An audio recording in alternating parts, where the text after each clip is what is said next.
Now online for an affirmative speech. All affirmative speakers, please rise. Between those standing,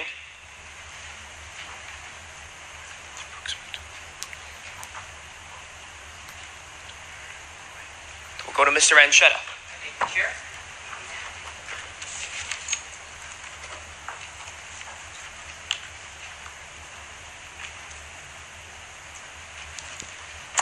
Good morning again, Senate. This is Senator Ranchetta speaking for the second time this legislative session. Again, for the convenience of the judges in the room, it's A-N-C-H-E-T-A. I represent the state of Texas, and specifically the Congressional District of East Texas. Please give me a thumbs up when you're ready for me to begin.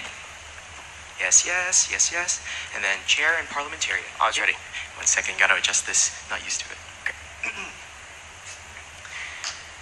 Senators, within psychology, there's something known as the law of proximity, in which two things which are similar are mistakenly made the same in the eye's viewpoint. However, within today's debate, it's important to make this distinction in that we need to make a difference between guns and violence, and that they do not correlate. It's because of this that I stand with Senator Scantlebury in this consideration because of the fact that he gave you states and I'll give you numbers. And it's with this that you're going to be passing today's legislation.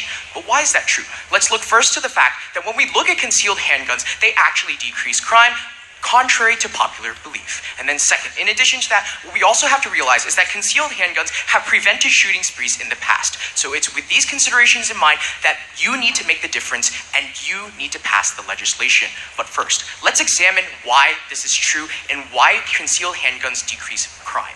Well, let's look at the numbers and realize that an analysis conducted by John Lott with the Heritage Foundation concludes that after the implementation of concealed handguns, murders decreased, and here are the numbers for you.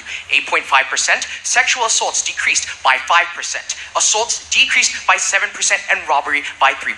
So senators, I know that we talked a lot about concepts in the past two speeches, but here are some numbers for you to clarify that when we have the quantities in question, this gives us a warrant in order to pass the legislation, in order to ensure that U.S. senators are passing a piece of legislation that will decrease crime. But not only that, let's also look to an article from the Detroit Chief of Police, Larry Craig, in his quote, which states that when permitted concealed weapons are a deterrent, good Americans with the CPLs, quote-unquote, concealed permit licenses, this translates into crime reduction. But how does that take place? Well, we need to look to a 2013 survey which quantifies this amount when he states that the 15,000 current and retired police officers found that 91.3% support the concealed carry of guns by civilians because they know that it makes their job easier in order to administer proper justice within the community. So senators, if you're looking out for crime reduction with your constituency in mind, then you're going to pass the legislation. But then, in addition to that, not only that, we also need to look to the fact that when we look to a 2013 peer-reviewed study in applied economic letters, what we see is that between 1980 and 2009, states with more restrictive CCWs laws had gun-related murder rates that were 10% higher. So senators, again, that's a lot of numbers, but at the end of the day, all it comes to show us is that passing this legislation is going to be a benefit and creates that differentiation between guns and violence. And then the second, what we also have to consider is that these concealed handguns have prevented shooting sprees in public events. Now, let's look to a countless specific examples, but one in particular, where we see that the University of Chicago in 2014 finds that with concealed handgun laws, public shootings declined by 84%. Deaths in these shootings decreased 90% and injuries by 82%.